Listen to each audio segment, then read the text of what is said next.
Señoras y señores, bienvenidos una semana más a Solas.com. Para presentar a nuestro protagonista de esta semana, bien es seguro que los muy futboleros le conocerán, posiblemente le escuchen los fines de semana en la radio o a diario le vean en televisión dando los deportes. Pero para quien no sea tan amante de los deportes, podemos decir que nuestro protagonista ha sido desde presentador de informativos hasta de magazine, caso de Lo Más Plus, el Show de los Récords o el Grandes, en fin. Una persona muy vinculada al mundo de los medios de comunicación y vallisoletano. Manu Carreño, bienvenido a Solas.com. ¿Qué tal, Miguel Ángel? ¿Cómo estamos? Muy bien, Manu, pues nos hemos venido además hasta el Estadio José Zorrilla, que yo creo que por aquí hace unos años solía ser bastante asiduo. Sí, por aquí, por esta banda y por ahí arriba. La verdad que sí, hacía tiempo que no venía y nada, fíjate además qué día de sol y tal, o sea que perfecto. Me he escapado de Madrid para venir a veros. ¿Y qué recuerdas tú de Manu de cuando estabas por aquí por el Estadio Zorrilla? Porque era de cuando empezabas casi a hacer tus pinitos aquí en el mundo del Pues hombre, recuerdo buenos años, la verdad, buenos años en cuanto a empezar a dar mis primeros pasos en esta profesión, y también buenos recuerdos del equipo que teníamos también, ¿no? Con Cantatore y tal. Me acuerdo que fue el año de Rafa Benítez, que se le tuvieron que despedir porque en 18 jornadas no ha ganado ni un partido. Estaba Marcos Fernández entonces, que en paz descanse el padre, y llamaron a Cantatore y fue una revolución y el equipo empezó a ir hacia arriba. Bueno, son recuerdos muy bonitos de cuando empezaba la tele local en Valladolid. Y una radio local que empezó también, bueno, pues bien, la verdad que hay muy buenos recuerdos. Y lo compaginabas esto pues con el fórum, el balonmano, el rugby, o sea que bien, muy buenos recuerdos, siempre. Mucho fútbol, pero me cuentan que tú en el Instituto de Delicias jugabas a baloncesto y tenías una zurda bastante buena. Muy buena, la sigo teniendo, ¿eh?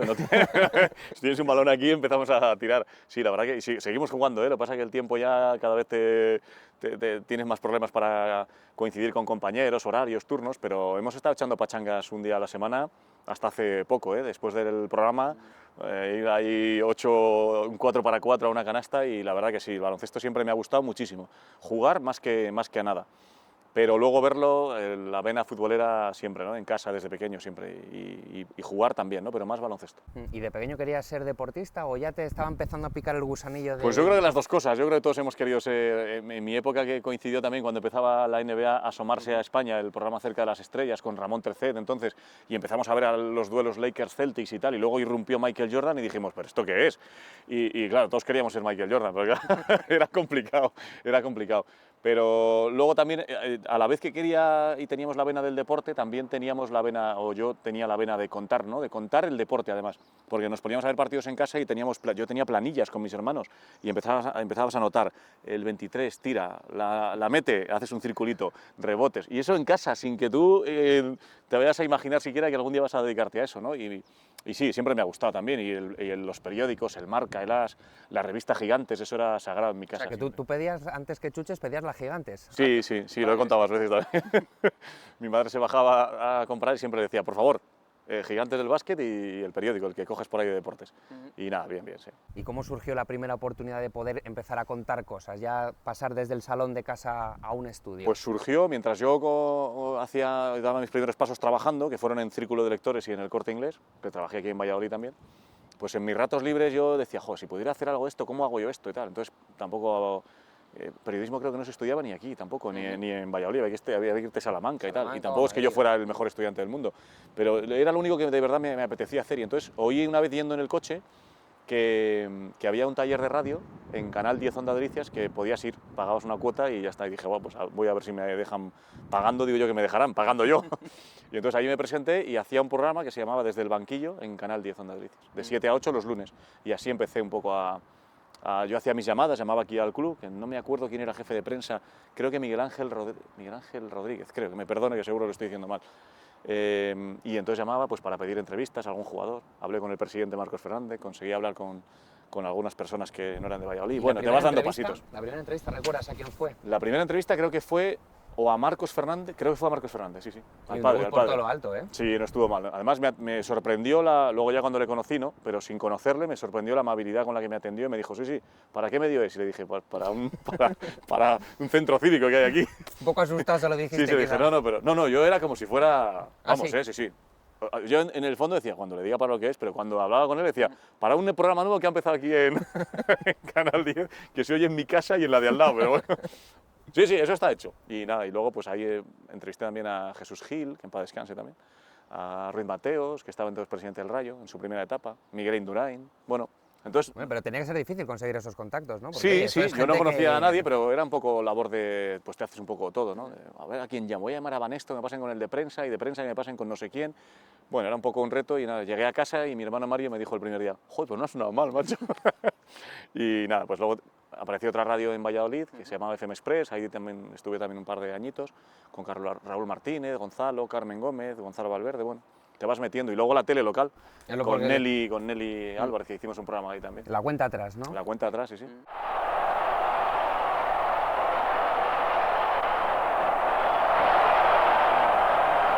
Buenas noches, bienvenidos. Gracias por estar ahí una semana más con nosotros. Y hacíamos muchos reportajes aquí con los jugadores y hacías un poco tú de todo porque teníamos muy pocos medios y una tele que empezaba entonces en Valladolid, pero es una gran escuela, siempre lo he dicho también, ¿eh? Es una gran escuela ahora en Madrid que tienes de todo dentro de lo que cabe, porque la crisis también afecta a todo, ¿no? Y a los medios, por supuesto. Pero entonces tenías que hacer un poco de todo, de productor, de redactor y casi de cámara, y es una buena escuela, buena academia. ¿Y por qué pasar de la radio a la tele? ¿Por qué, ¿Y por qué no? ¿Y por qué no, no? Porque al fin y al cabo es para contar lo mismo. Yo creo que da igual contar lo que le va a pasar al Valladolid o entrevistar a alguien en la radio que en la tele. Al fin y al cabo tienes que preguntarme. Y si no estuvieran aquí las cámaras ahora delante, pues me estarías preguntando lo mismo. Y yo te estaría respondiendo exactamente igual. Hay gente que le gusta más una cosa, gente que le gusta más otra, pero dije, bueno, a mí lo que me gusta es el deporte y contar cosas. Me da igual la radio que la tele. Y fíjate qué recorrido desde esos años, la década de los 90 hasta la actualidad, programa en la radio, programa en la tele, buenas cuotas de audiencia. Sí. ¿Cómo ha cambiado la cosa? Sí, sí, sí. En cuanto a la audiencia, dices hoy en día en Y en las cuanto a televisiones. todo, sí, Sí, exactamente. ha cambiado, claro. Antes había pues 3 televisiones, todo el mundo veía o la 1 o la 2, o Antena 3 o Telecinco, y Canal Plus para los abonados y tal. Y ahora ya pues hay un montón de televisiones en abierto, todo se ha diversificado, los anunciantes también, hay la publicidad hay que repartirla más. La TDT ha hecho ya que la cuota de pantalla se reparta mucho más, entonces bueno, las audiencias cada vez son más pequeñas, como ha ido pasando, pues, por ejemplo, en Estados Unidos, ¿no? Pues yo creo que todo eso va llegando aquí unos años después, y en España ahora mismo pues está todo mucho más fragmentado, y además de eso encima con la crisis que tanto nos afecta a todos. Dice Manu que un buen termómetro para medir el nivel de fama o de alcance que puede tener un personaje público lo dice el número de seguidores en Twitter. Yo por caso, Bueno, ahora por está de moda curiosidad, Twitter, ¿no? me he metido en tu cuenta 245.000 seguidores, casi nada. Bueno, depende con que lo compares, ¿no? Si lo comparas con mi padre, que tendrá 2, son muchos. Si los comparas con no sé cuántos tendrán otros... Bueno, yo creo que eso es una anécdota. Lo de Twitter ahora está de moda y es una forma también de informarte y de relacionarte con la gente que te ve, que antes era más difícil, y yo creo que está muy bien que la gente te diga y te opine. Es un poco, Twitter sustituye a lo que antes hacíamos en el salón de casa todos. O sea, antes estabas viendo un partido en casa y decías, pero este es tonto, tío, mira lo que está diciendo. Y ahora lo tuiteas. Y ahora te lo dicen. Te dicen, tío, eres tonto lo que acabas de decir. O qué bien lo haces. Que antes también decíamos, joder, qué bien lo hace este. Pues ahora hay alguno que te dice, menos, pero hay alguno que también te dice, oye, enhorabuena por el partido que habéis hecho, qué buena Eurocopa, qué buen programa. Vale, pues mira, está bien, ¿no? Tener un contacto más directo con la persona que al final te escucha o te ve.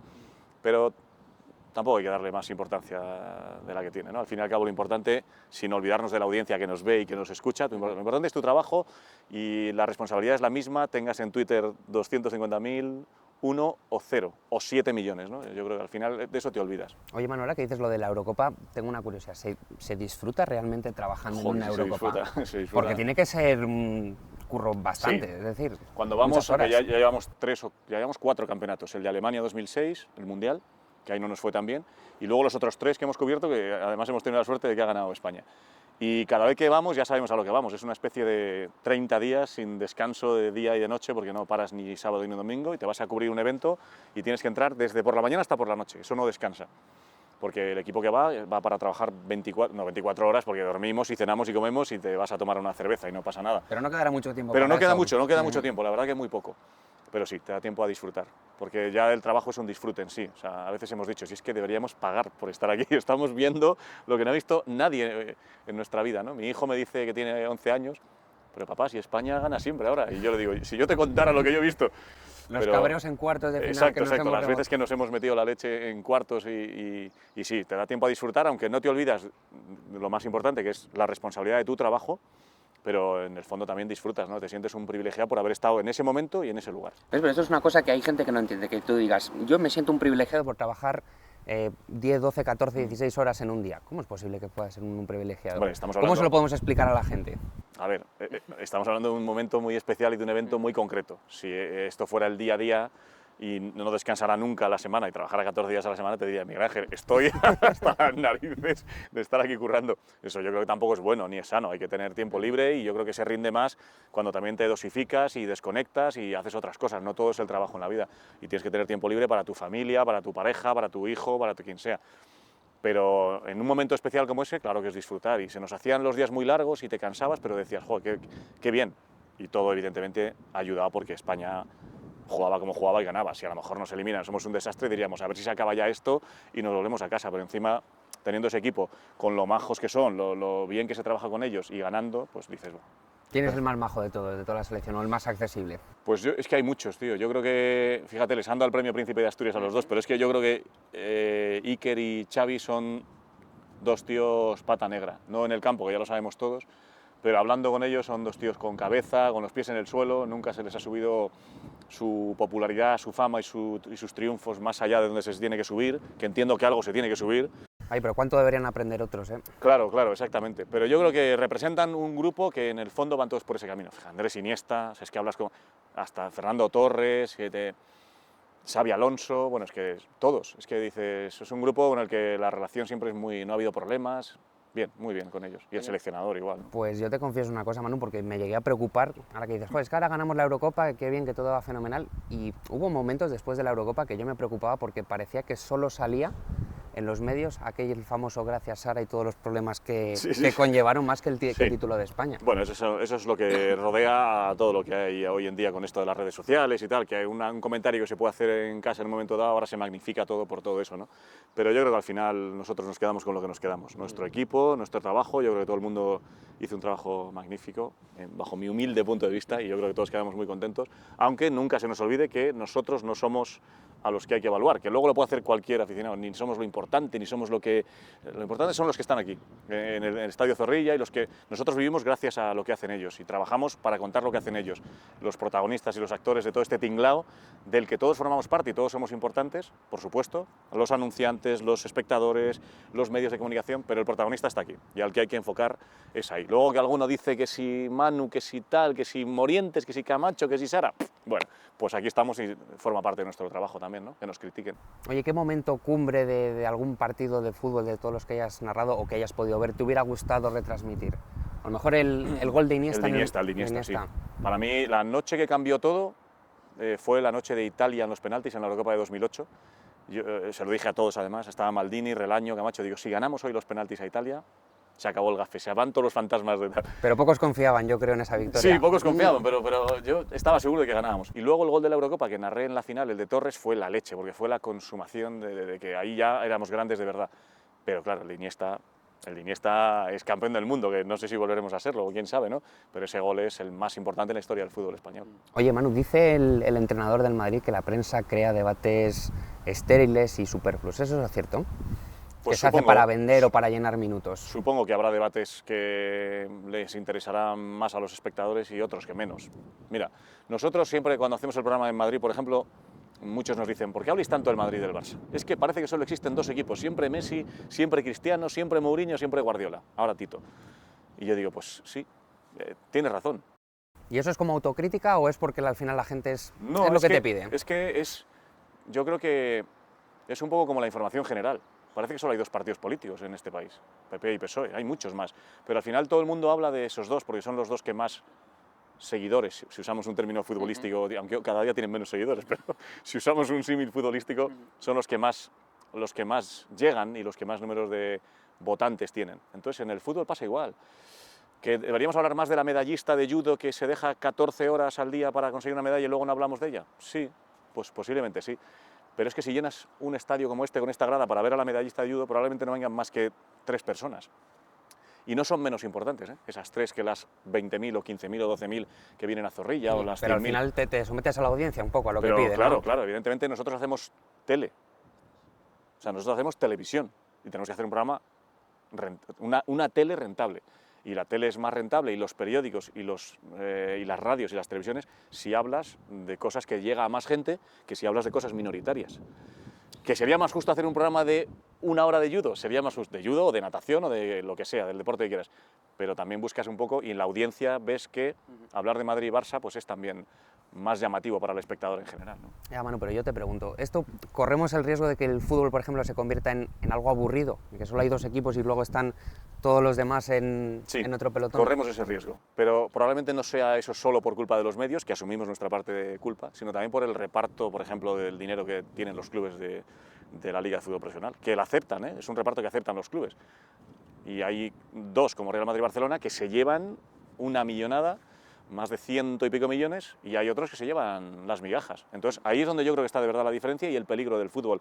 Hoy en día Madrid y Barça se pasean por cada campo y además si no meten 5 parece que han fracasado. Solo le ganaron 1-0, solo ganan 2-1 y con problemas. Y ya parece que es un desastre porque tienen un potencial en sus plantillas, tienen unos jugadores, cuesta tanto la plantilla del Madrid y la del Barça como el resto de la primera y segunda juntas. Entonces, claro, ahí es donde de verdad hay diferencia. Que luego en los medios nosotros abusamos un poco más por hablar tanto de Madrid y Barça, pues probablemente deberíamos hablar menos. Pero no está la diferencia. Los medios no hacen la diferencia entre Madrid, Barça y el resto, lo hace esto, el dinero. Y al final, los horarios estos que ponen un partido a las 12 de la mañana, antes que ponían a las 11 de la noche al principio de la Liga, ¿esto ayuda a que se cree más audiencia? Yo creo que es un O la verdad es desastre. que es un fastidio para... A mí me parece que es un desastre. Al margen de que es un fastidio para las radios, Para vosotros, que es lo lo que es, sí. que lo es. Evidentemente es peor para las radios, pero yo creo que es peor para el espectador. Y si no, que alguien me explique por qué en las demás ligas europeas no se hace. Debe ser que la única lista y la única que lo sabe hacer es España. Bueno, pues puede ser. Pero en Italia, en el calcio, en la Bundesliga en Alemania, en la Premier en Inglaterra, en la Liga Francesa, en todas las ligas europeas del mundo, y en las europeas que son las más importantes, y en las del mundo tampoco estoy tan al tanto como lo es en Inglaterra o en Argentina o en Brasil, pero en las más importantes de Europa, en todas tienen 5 o 6 partidos a la vez. Y luego, claro, hay que explotar la televisión y pones uno el domingo por la mañana, perfecto. Y otro el... ¿Eso para la audiencia de China que pueden Sí, hacer? están los chinos enloquecidos con los partidos del domingo por la mañana. Además son tan buenos, son siempre Madrid y Barça a las 12 del domingo, ya lo estás viendo. Sí, sí. Entonces yo creo que al final lo que hace es... A ver, el interés de una liga yo creo que es por 2 motivos.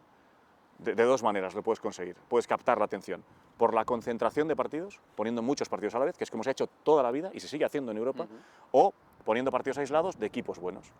Es que no hay más. Ahora, si vas poniendo de uno en uno desde el viernes hasta el lunes, el aficionado no va a las 9:30 de la noche, vas a ir a las 12 en invierno y al día siguiente hay que trabajar. Yo creo que es un poco desastre el tema de los horarios, pero es mi opinión. Hay gente como la Liga y como otros canales de fútbol, el operador MediaPro, que creen que es mejor. Bueno, pues ellos sacarán conclusiones con el paso del tiempo. Oye, Manu, ¿y la competencia que tenéis vosotros entre las radios, que es como la del Madrid y el Barça, más o menos? Sí, puede ser como la del Madrid y el Barça, sí. ¿Hay competencia de verdad Sí, entre claro, vosotros? claro, hay competencia, pero hay competencia entre las empresas. Por supuesto, hay una competencia. No entre compañeros. No, entre compañeros no la hay. Tenemos la suerte de coincidir los que hemos coincidido. Y me acuerdo cuando yo fiché por la SER, que es lo primero que dije. Lama y yo somos camiseta roja en 4, selección española, y luego cada uno se va a su club y se pone la suya. Pero Manolo y yo nos contamos cosas de la radio, nos reímos con cosas que nos han pasado, aunque evidentemente cada uno quiere ganar y quiere que tu programa vaya mejor y que el EGM, que saldrá dentro de poco, pues te venga mejor a la SER que a la COPE. Pero tampoco hay dramas, ni puñaladas, ni malos rollos, todo lo contrario. O sea, somos gente sensata, civilizada y sabemos que tu trabajo es muy importante y hay que defender tu camiseta, pero... O sea, que la selección es lo que une todo. Une a las empresas de radio, une también a los clubes. O ¿Te das sea cuenta? ¿Te das cuenta? Casillas y Xavi ahí están, ¿no? Son rivales en el campo, a veces se calientan cuando juegan Madrid y Barça, pero luego salen y se toman una cerveza juntos y defienden la roja con España, ¿no? Oye, Manu, y ahora en el tema de los medios, con tantas fusiones que está habiendo ahora, ¿esto hacia dónde caminamos? ¿Esto es bueno? ¿Esto es Buena malo? pregunta, ¿hacia dónde caminamos? Pues hombre, caminamos hacia concentración de empresas a nivel de cualquier oficio y de cualquier trabajo y también en los medios de comunicación. Si antes había 3 de automóviles, se concentran en 1,5. Y si había 6 de alimentación, se han concentrado en 3. Pues, y son más fuertes. Que son más fuertes, sí, sí. Pues en los medios de comunicación ha pasado igual. Había muchas televisiones y 4 fue absorbida por Telecinco, la sexta es absorbida por Antena 3, de tal forma que hay 2 medios, 2 grupos, digamos, grandes grupos mediáticos en cuanto a televisión. Bueno, pues es un poco lo que toca, ¿no? Apretarse el cinturón. Probablemente yo creo que no sea tanto, creo que no debe ser la realidad exactamente como es ahora, ni tampoco como fue hace unos años, ¿no? Yo creo que llegará el término medio, supongo. A lo mejor hemos vivido demasiado bien y era, bueno, pues todo se daba por bueno y se gastaba más de la cuenta y había más empleados de los que tenía que... Pues puede ser que a lo mejor haya ocurrido eso, pero creo que tampoco es lo de ahora. Yo creo que tampoco se arreglan los problemas echando a gente, y cuando echas a gente hay que echar a más, y cuando echas a más vuelves... Me da que por ahí tampoco está la solución, pero bueno, no soy yo. Ojalá tuviera la solución, supongo que alguien la encontrará alguna vez, ¿no? Oye, Manu, y tú ahora que estás tanto en la radio como en la tele haciendo deportes, ¿para qué te ha servido presentar informativos y programas de magazine? ¿Qué se aprende de eso? Pues, ¿Cómo se puede aplicar a tu trabajo actual? Supongo que deporte es un poco una mezcla, está también en el término medio, ¿no? Porque no dejas de ser información deportiva, pero el deporte también forma parte un poco más de un espectáculo, de un show, ¿no? Y informativos me valió pues para ver también cómo se trabaja en informativos, que también es muy interesante. Ya lo hice el primer año en Antena 3 con Olga Biza, que fue en 2002, creo. Y estuve un año presentando y, joder, aprendes que sin querer, o sea, te tapas es un máster gratis y dices, joder, pues mira, perfecto, máster gratuito aquí con Olga Biza a mi lado, y además es una tía encantadora, y con Matías Prats y todo el equipo de Antena 3, pues fue mi primera incursión. Y luego la segunda fue en 4 y fue cuando se marchó Iñaki Gabilondo, y también me pidieron estar unos meses, que luego duró un poco más. Y bueno, pues también siempre me ha interesado mucho la información general, yo creo que nos interesa a todos, pero te das cuenta que lo que realmente te pone es el deporte, ¿no? Y entonces, bueno, he estado un par de años en informativo y otro par de años en entretenimiento, pero al final yo creo que está claro, la cabra tira al monte, ¿no? Como dicen, en 20 años llevo 18 o 17 en deportes. Oye, ¿y tú que has presentado el show de los récords, en qué podría batir el récord Manu Carreño? Yo creo que nada. Yo creo que sigo estando para contar, pues yo estoy más para contar en qué bate... Yo estoy más para estar ahí que para estar aquí, para estar contando quién bate un récord, pero yo récord no creo que bata ninguno. Igual en mi casa alguno puede batir y aún así va a ser difícil. ¿Hiciste el gran test cuando lo presentabas? ¿Llegaste a hacerlo por curiosidad? Sí, nos lo hicimos los tres, porque creo que presenté tres, el de inteligencia, el de memoria, y luego hicimos otro que era el del amor, que llegó San Valentín y tal, hicimos otro no sé de qué era, de las relaciones y tal. Pero sí, no me acuerdo, que saldría muy mal, seguro, saldría un resultado bajísimo. Oye, y tan afable que se te ve, ¿no te enfadas nunca? No, porque la imagen que proyectas siempre es Manu Carreño con una sonrisa. Ahora siempre. En cuanto cortes os monto un pollo. Oh, Dios mío. Miedo. Entonces no cortaremos la... cortéis. No, la verdad que no. Siempre he tenido para eso también una mentalidad muy positiva. Hombre, cuando hay que enfadarte, te enfadas. ¿Quién no se ha enfadado? Joder, es imposible no enfadarte nunca en tu vida.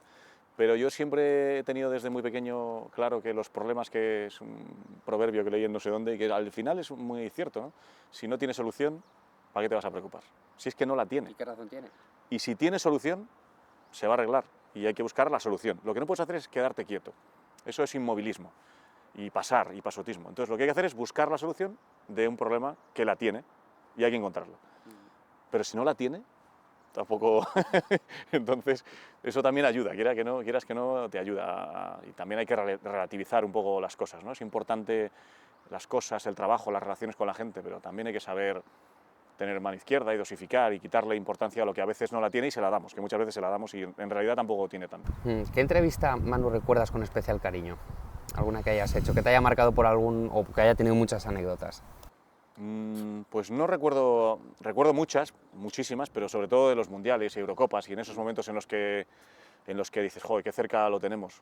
Pero yo creo que el que más cerca ha estado de ese momento, porque luego al final nosotros siempre estamos arriba, estoy señalando aquí a la grada de Zorrilla, y por ejemplo Juanma Castaño, que estaba abajo siempre que acaba el Mundial o la Eurocopa, es el que yo le decía luego, joder tío, has estado en el momento justo dándole el abrazo al futbolista que acaba de ser campeón del mundo, porque nosotros pasaba un rato y luego ya nos veíamos en la entrevista y tal, pero no recuerdo una especial que diga esta por encima de otras, no, tendría que pensar, pero no recuerdo especialmente una por encima, muchas, en general me quedo con el buen trato de casi todas las que hemos hecho. Oye, Manu, entre la radio y la tele, ¿cuánto tiempo libre te queda al cabo de un día? Pues mira, tengo rato libre para venirme a Valladolid. Ya, que te lo estamos robando nosotros. ¿Me lo estáis robando? Sí. Queda tiempo, ¿eh? Es organizarte también, hay que organizarte, sí, porque al final también es muy importante el equipo y la gente que tienes alrededor. Y en la tele hay un equipazo, y especialmente con Julio Pulido, que es un editor y mi amigo, y es un crack, y en la tele está Dani Garrido, que es otro crack, con todo el equipo de producción también de la SER, y al final es importante que tengas feeling y que conectes en el mismo dial y en la misma sintonía que la persona con la que más trabajes, y eso también te descarga un poco y te ayuda, ¿no? Pero vamos, estamos todos igual, no soy yo. O sea, en Madrid hay mucha gente que está en radio, en tele y tienes que organizarte y sacar ratos libres, ¿no? Y saber decir hasta aquí y luego paro. Y sigues echando además pachangas, nos decías antes, sigues haciendo deporte, porque lo del deporte en un gimnasio creo que no te gusta mucho, ¿no? No he sido nunca de gimnasio, ¿no? Y hay compañeros que sí, van ahí y tal, pero es que no me llama mucho esto de ir a correr a una cinta o tal. Si salgo a correr a la calle. O si quedo a jugar al tenis o al pádel o al baloncesto, pues quedo en una cancha y quedamos a jugar y luego nos tomamos una Coca-Cola si ganamos o si perdemos. Me gusta más eso, deporte de equipo y tal. Y gimnasio no, nunca a lo mejor a nadar alguna vez sí que he ido, porque también me gusta natación y a mi hijo le encanta la natación y alguna vez sí me he apuntado para ir a nadar y tal, pero de gimnasios poco. Dos preguntitas para acabar, Manu. Una, ya que trabajas los fines de semana, ¿Sí? ¿echas de menos aquello de levantarte un domingo, bajar a desayunar, comprar el periódico, irte para casa? Me da tiempo, me da tiempo ¿Te a da bajar. tiempo? Sí, me da tiempo a bajar, desayunar, comprar el periódico y luego me voy, empezamos a mediodía. Pero sí, hay veces que también dices, joder, un domingo, este sol que hace maravilloso, me he quedado aquí a comer. Pero luego vas allí, te juntas con Ponseti, Kiko, Valdano y esta banda de locos y dices, bueno, tampoco se está mal. Y empiezas a ver el partido del Valladolid y la jornada de Liga y dices, bueno, pues hombre, joder, es algo que siempre soñé y aunque ahora estés un poco más sacrificado en tu vida personal y en tus ratos libres, que evidentemente lo estás, pero también creo que hay que disfrutar el momento y aprovecharlo, ¿no? Y es un momento en el que además coincide con una etapa tan bonita en el deporte español que bueno, pues que siga la racha, ¿no? Y que merece la pena contar. Exactamente, no solo el fútbol, el baloncesto, el tenis, a ver qué hacemos con la Davis, motos, fíjate el recital, cada carrera, Fórmula 1 con Alonso. Entonces dices, bueno, de lo que hablemos está todo bien. Sí, pero la verdad que dices que hay mucho sacrificio, que es cierto, pero que al final se acaba recompensando, porque, por ejemplo, el año pasado te han dado el micrófono de oro. ¿Qué le gustaría? Intenté a ver si era de oro de verdad, lo fundí, pero no, No, era el baño, solo era el baño. ¿Qué le gustaría que le dijeran o que dijeran de Manu Carreño cuando se retirara? Me da exactamente igual lo que... Vamos, no, o sea, no ¿O es cómo que, le gustaría igual, ser recordado? Igual suena un poco borde, me da exactamente igual lo que digan, no es eso lo que digo. Quiero decir que cada uno sacará sus conclusiones y dirá, joder, pues era un buen periodista y un tío, iba a decir un taco, y un tío de puta madre, iba a decir. Pues dicho pero queda. pues dicho queda. O a lo mejor otros dirán, pues era un cafre y un nefasto. Pues mira, tío, yo hago el trabajo lo mejor que puedo y intento llevarme con nuestros compañeros lo mejor que puedo y ser feliz en mi vida y nada más. Pero ¿cómo me gustaría que me recordaran? Cada uno que me recuerde como le dé la gana, que seguro que acierta. ¿El apellido Carreño crea escuela? ¿Tu hijo quiere ser? Pues le gusta mucho. Ya ha hecho algún pinito ¿Sí? en Carrusel, ya se ha venido a hacer alguna cuña de jamón, guijuelo. Se pone a contar ahí con Juanma y tal. Nada, el que estudie, que de momento va estudiando muy bien y que sea lo que... Yo siempre le digo que luche por ser lo que le gustaría ser y que cuando se levante un lunes por la mañana que diga, joder, qué bien que es lunes. Yo creo que para mí esa es la clave. Que no diga, joder, es lunes, sino que diga, qué bien que por fin es lunes. Esa es una buena clave y luego que haga lo que le dé la gana y que se dedique a lo que quiera. Me parece un colofón perfecto para esta entrevista, Manu. Muy bien, ¿se emite los lunes? No, se emite los miércoles. Hubiera quedado genial.